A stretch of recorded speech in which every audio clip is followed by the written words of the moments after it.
In an ever-evolving digital landscape, for your business to thrive, you must adapt or die.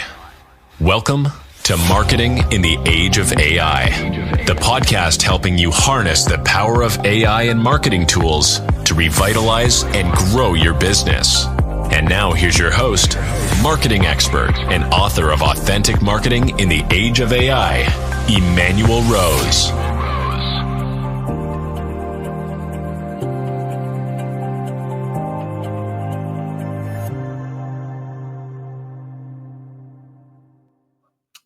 Welcome to this episode of Marketing in the Age of AI. I'm looking forward to a really good conversation with somebody who has had a long career so far in tech and will help us figure out what the heck's going on now and how we're going to capture this trend. And Chris Hood, thank you so much for spending time with me today. Yeah, absolutely. Pleasure to be here. Well, please spend a couple of minutes telling us about your background and how you got to where you are right now. Sure.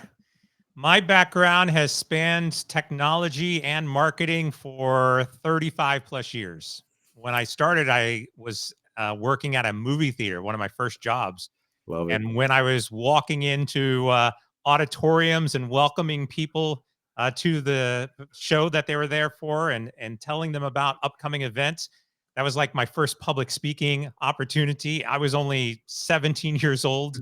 And from there, I started to get into these different elements of customer service and support and marketing for film. And then it went into music and television and video games. And I really started to see this blend of storytelling and looking at marketing in a really different way than I think the traditional style of advertising that I think most people thought marketing was. And then I had this choice in my career, like, do I go into technology or do I do something really beneficial for humankind, which was go into the film industry? Yeah. And at the time, there wasn't a lot of computers. It was just really this kind of up and coming thing that, mostly it was in NASA and big tech like IBM, and Windows was just starting to blossom. And I decided to go into movies. And rightly or wrongly, it set me on a path, because what became really interesting somewhere around the 2000s was I realized that companies needed to entertain their visitors, their guests, their customers, and websites were just another channel to entertain people. Yeah. And so when we started bringing people to the web and starting to engage with them online, there was this gap that was missing. There was this need to bridge between that entertainment value of like going to the movies and the technology of how do you actually make this happen. And then throughout my entire career, I spent, like I said, all 35 years has been helping organizations not only just bridge that gap, but really understand how technology can be used to entertain people and to develop a very strong, streamlined customer experience. And then also on the flip side, how do you take marketing as an example and then leverage and understand the technology to benefit how you are marketing your products and organizations? And so over that course of time, last 5-6 years, I was developing marketing strategies and technology and branding, digital strategies for Google. I left Google a couple of years ago, and then started doing public speaking and writing. I put a book together and more of the fun stuff that we all like to do when we're not working for a big corporation. So Yeah, of course. Yeah, and I think what caught me about the book is that you had one that was focused on kind of traditional for profit businesses, and then you wrote one for nonprofits too. And that's kind of I love that the blend of that, and I often do that too, which is let's see how we can boil this down and make it very very specific for the nonprofits so they can have some help, because they certainly don't have the budgets the rest of the businesses do typically. yeah, it's interesting because I think a lot of times there is this perception also that, well, we do things differently for nonprofits. And what I wanted to show is that you can take the exact same strategies and philosophies and apply them for little to no budget and still be successful. Like, you don't have to do things differently just because you're a nonprofit. And so to put that into those contexts and show the similarities and some of the differences, yeah, I think it's a great way to go about it. Yeah, so my thing is always just like, please have a customer list and please stratify your donor base so that you know who your A+ donors are, and then build a lookalike audience. If you only did those three things, it would radically change your fundraising efforts. You know what's amazing about that is if you just knew who your customers were, period, across any organization, you would be more successful. And it's Yeah. amazing how many organizations simply don't even know that. Yeah, no, it's true. Yeah, so that's an interesting challenge. I'm really excited because you are talking about combining some of the things that I think I call the fundamentals, and I think we as silverbacks in the marketing industry understand this pretty well, which is that you have to tell a story. You've got to follow a story arc there, and then you have to have that story arc delivered to qualified prospects, and then you have to have a way to track and see how much efficacy you got from it. And I love the fact that you worked at a movie theater, you worked at Hollywood, and then you worked with video games because uh, of just the way that coalesces into being able to tell stories. So just give me a little bit about what you figured out from those three activities and how you've blended that together. Yeah, here's a fabulous example. And so if we think about traditional storytelling, that is a fairly linear process. And if we put this into context of television and film, Yep. books are typically all also very linear experiences. Looking at it from a marketing perspective, if we think about the customer journey, and Yep. I'll use this in quotes, it's Right. a fairly linear experience as well. Yep. And yet, what video games does is it brings in a multi-dimensional sort of choose your own adventure style of system. The story is no longer linear. There Right. may be a premise that is linear, but how a player chooses to unravel that experience can be through any number of different choices that they make. I love it. And so if I then bring this back into marketing and I also bring it back into AI, which we'll kind of touch on today, and I've talked about this extensively. Today, your traditional customer journey maps are outdated and useless now. Why is that? Yeah, tell us. Because we in a digital world are no longer linear. We have short attention spans. We are jumping from one thing to the next.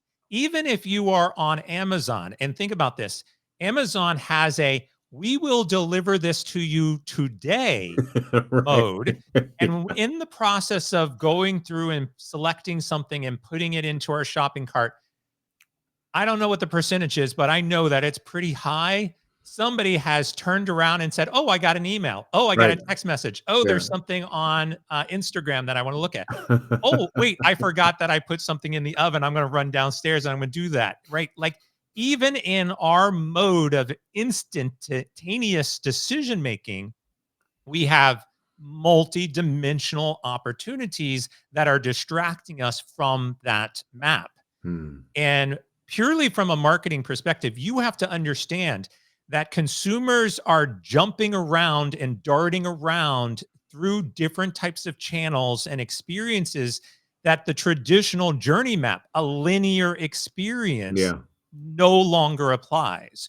And so if we compare it again back to gaming, gaming is a way that gives players a lot of different options and tracks those different options. And so you can experience it the way you want to experience it at the time and the moment that you want to experience whatever that is.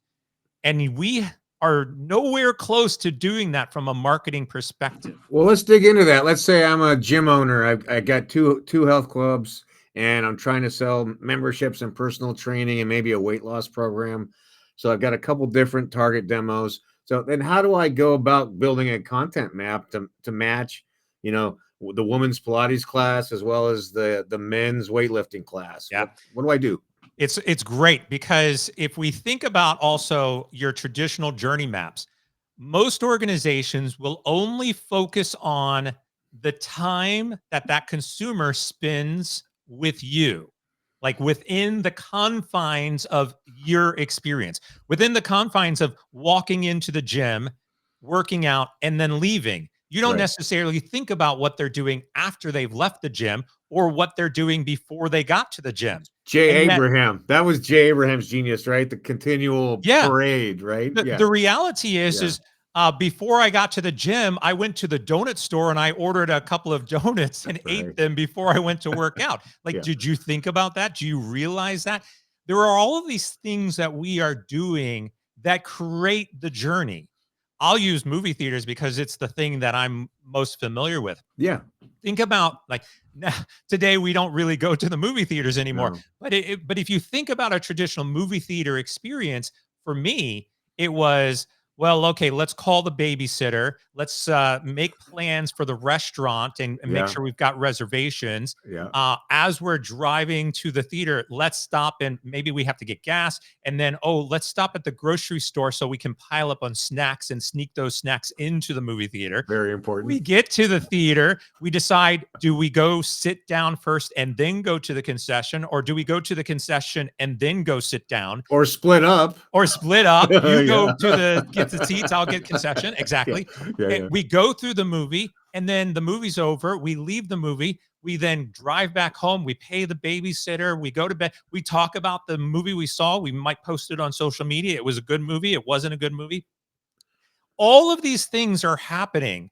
And I guarantee you, from a traditional journey map, none of those things are actually on the journey map, Right. right? Yep. Sure. And so you can take the same thing for the gym. Like, before I go to the gym, like, what time do I wake up to go to the gym? Like, do I have a routine that I do before that? Do I have to go get gas in my car because the gym is away? Do I bike to the gym? Yeah. Right. And then after I leave the gym, do I go to, like, get a smoothie to unwind and relax? These things that are on the exteriors of your journey map are those multidimensional things that change what our decision making process is. And if you can understand that, then you can you can create this more complete understanding of the consumer experience. I will also add, these are opportunities for you to partner with different organizations. Indeed. I had an extensive conversation once with a mattress company, and we were going through this exact same exercise. What's happening before they come in to buy a mattress? What are they doing after they leave? With either they purchased or they didn't. Yep. And then I made the suggestion: when was the last time you actually partnered with one of your mattress competitors down the street? And they're like, "Oh, we would never do that." Exactly. Yeah. I'm like, Ooh. why not? Yeah. Why not? Like, there's a reason that Google often partners with their biggest competitors. Yeah. Microsoft, as an example, on Nest home devices is Microsoft Zoom. You're thinking, well, wait a second, that's a competing product to Google Meets. Like, why would they do that? Because they recognize that if they integrate into the ecosystem their competition, then more people are going to actually buy the hardware device. Right. So these types of these are the realities that you have to think through that create these multidimensional decision-making processes that if you can tap into successfully, then you have a better understanding of, one, who your consumer is, back to what we started with, Yep. and two, you're going to be able to adapt and create a better experience for them in the long run. I love it. So then I guess tactically, what are some of the tactics that we have to start paying attention to with a little more fervency? Well, go through the process that I just talked about. I Yep. ran a workshop with a large healthcare provider, And I said, here's our workshop. It was an actual workshop activity. I want you to think about all of the things that you believe your consumers do before they even get to your store or before they even think about you. Yeah. What are they? And again, it could be anything from, oh, Joe went and got some donuts before they went to work out. Oh, wait, Kim rode her bike to go work out. Oh, like just focus on what do you think are those activities before they engage with you? And then, do that for like 5-10 minutes, brainstorm it, and then do the exact same thing. Now, what do you think they're doing after they leave? Yeah. And spend another 10 minutes brainstorming that. Come up with a whole list of ideas, and then you start to build out a richer persona of who your consumers are. And then you can start figuring out, now, how do we attach ourselves to those other activities? There's and I talk about donuts and working out here a couple of times. That's because there is a 24 fitness down the street from me, Yep. and in the parking lot is a donut shop. I love it. And Yeah. I'm literally thinking, like, there's a match here, right? There's literally an opportunity for you to partner with each other in some way, even though you think that you are on completely opposite ends of the spectrum. There's still humans that have to use each of your That's stores. it. Yeah. That's Right. it. They are still humans. Like, and the donut shop does sell smoothies. So maybe somebody, like, instead of thinking it as a donut shop, think of it as a smoothie shop that happens to sell donuts. Yeah, exactly. I love it. So yeah, I love that you're painting such a deep psychographic perspective of each of your target groups, and you're figuring out where they live and what they do. So that it's an uncommon exercise for most small business owners. We know that. Yeah, and they will make decisions in between that as well. If I'm working out, I am not sitting there thinking about working out. I'm listening to music, I'm listening to your podcast, I'm listening to an audiobook. I'm doing other things while I'm working out. And you know what? In that moment, that is the starting moment for somebody else's Yeah. experience. Yeah, I Like, love it. go back to Amazon. Oh my gosh, that's right. I forgot I needed to order that blah, blah, blah on Amazon while I'm on the treadmill. Now, maybe I Easy. can actually do it while I'm on the treadmill, which again shows you that there's this intersection of different experiences that are happening in real life that you have to consider. It's no longer about touch points. Yeah. Like, we don't even touch anything anymore. It's true. I We're just telling, talk into my phone all the time. yeah, we're telling Alexa, Yeah. so you've got to get out of the mindset of touch points and get more into this concept of, multi-dimensional experiences that intertwine and interconnect in different spots. I love it. Well, I'm going to shift gears here and let's dig into a little bit about the tech stack that you're seeing for you personally and for your businesses, and then for your clients' businesses. It's kind of small, mid-sized businesses. What does it look like that you're helping to integrate right now for clients? Data is still king. Yeah. And I say data is still king because AI can't function without data. Right. And AI, more broadly, isn't going to be as impactful for you as data is. So data is still king, and it's still a huge thing that people are consistently trying to wrap their minds around. Like, the data is going to help inform your decisions. I still see a lot of organizations that say, I just know what my customer wants. Oh, I, I know. I It I'm just just going to stabs me make right this. in the heart, doesn't Yeah. it? Yeah. I once said, if you believe you know what your customer wants, you're going to lose those customers. Oh, I know. It You kills me. I mean, I always say I'm not smarter than the marketplace, and you and I do this every day, and we Yeah. still don't know, right? So Yeah. I'm smart enough to know that you don't know. exactly. Yes. So that's why we want to test some things and Yeah. figure it out. Yeah. I So gotcha. data is huge. Security is becoming increasingly more critical. Uh, this is a combination of the state of affairs that we are in the world, Yeah. the global experience. I've often said that the next major war is going to be a digital war. It's not going to be a physical war. It's Cyber true. crime, cyber security, cyber everything, right? Like, protect people's data. It's also something that's top of mind for a lot of people, right? I don't want to do business with you unless I know that it's protected. Like Interesting. the security and the awareness of these, things are increasingly more familiar to people. And so, when I have random people say, well, what do you think, is my information secure? Like if No. random people are asking that, then you know that it's top of mind. Yeah, for sure. So you've got to spend some time, exploring in that space. Yeah, security. Yeah, when the Federal Reserve Bank and your Social Security numbers are out on the market, we got a problem. Yeah. Yeah. Yeah, exactly. Yeah. Well, what about you? What are you using kind of in your daily activities? Are there any tools that you're on?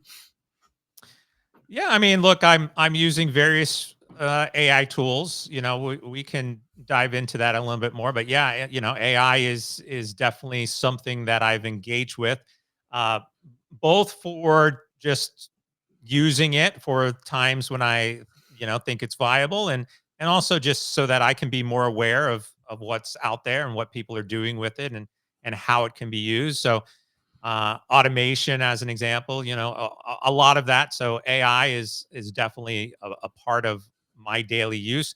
Then I'm using, obviously, social media is big part of my day, and then uh analytics, which goes back to the data. All forms of analytics and insights into data is where I spend a lot of my time.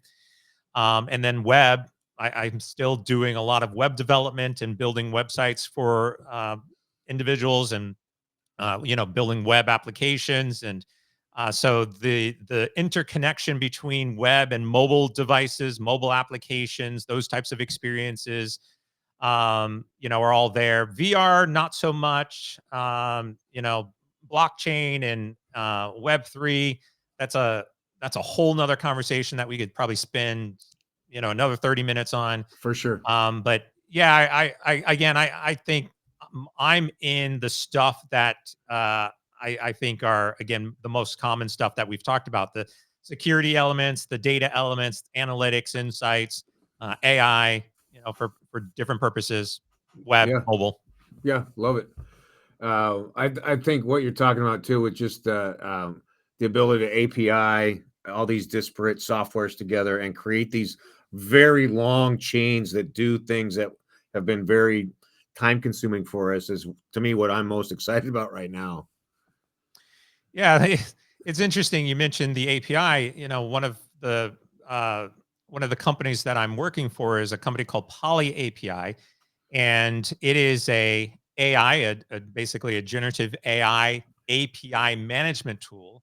Awesome. And this is one of these really interesting conversations, that organizations are so focused on AI right now because it's the bandwagon, it's the flavor of the month, and yet the API that sits behind it is more critical.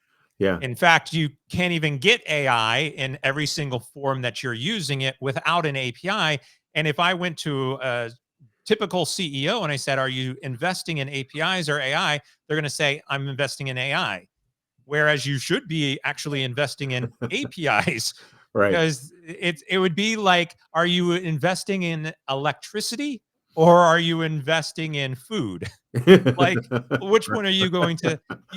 Your company can't survive without electricity today, Yeah, for right? sure. Yep. Like 100% of the companies in the world are using APIs, Yeah. and so it's interesting when you start to kind of break this down and think about those opportunities purely from a back end technology perspective. The APIs, application programming interfaces, are what your consumers are using to actually engage with you. The APIs are what you are using to get those insights and data analytics from what the consumers are doing with you. Your mobile devices are using APIs, not AI, right? Like, Right. on and on and on.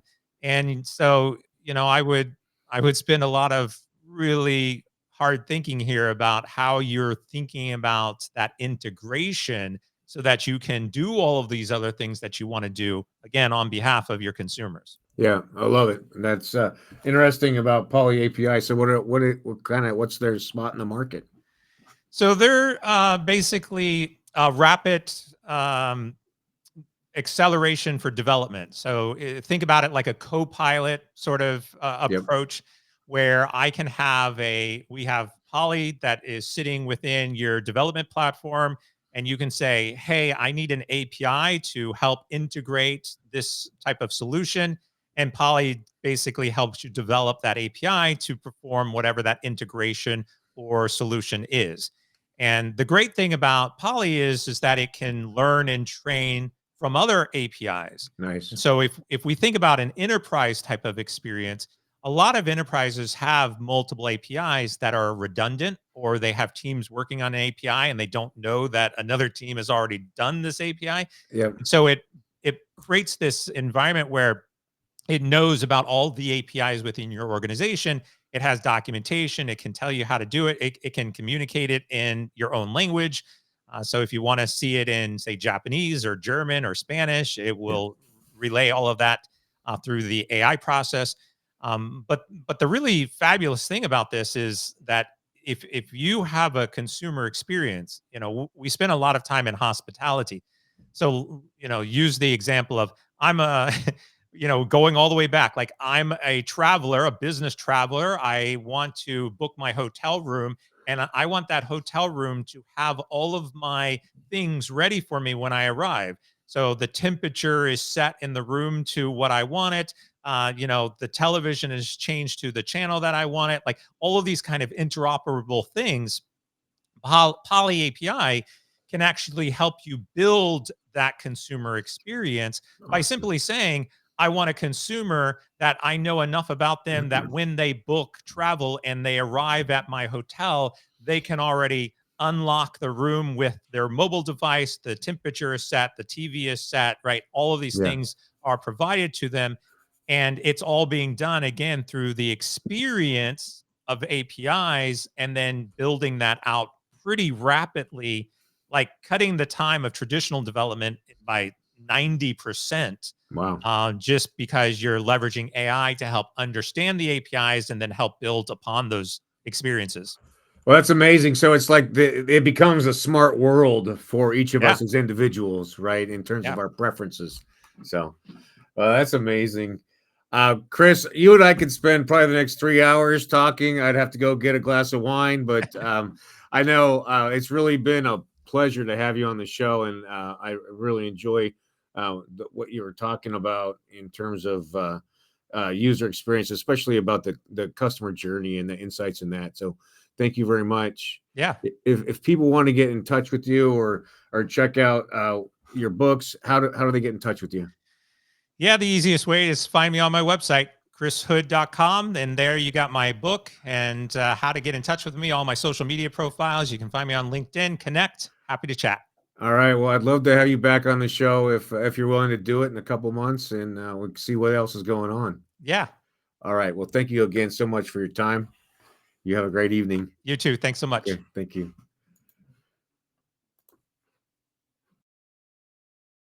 Thanks for listening to Marketing in the Age of AI. Be sure to subscribe wherever you heard this podcast so you never miss a future episode. Your copy of Authentic Marketing in the Age of AI is available at Amazon.com or EmanuelRose.com. You can also connect with Emanuel on LinkedIn. Thanks again for listening, and we'll see you next time.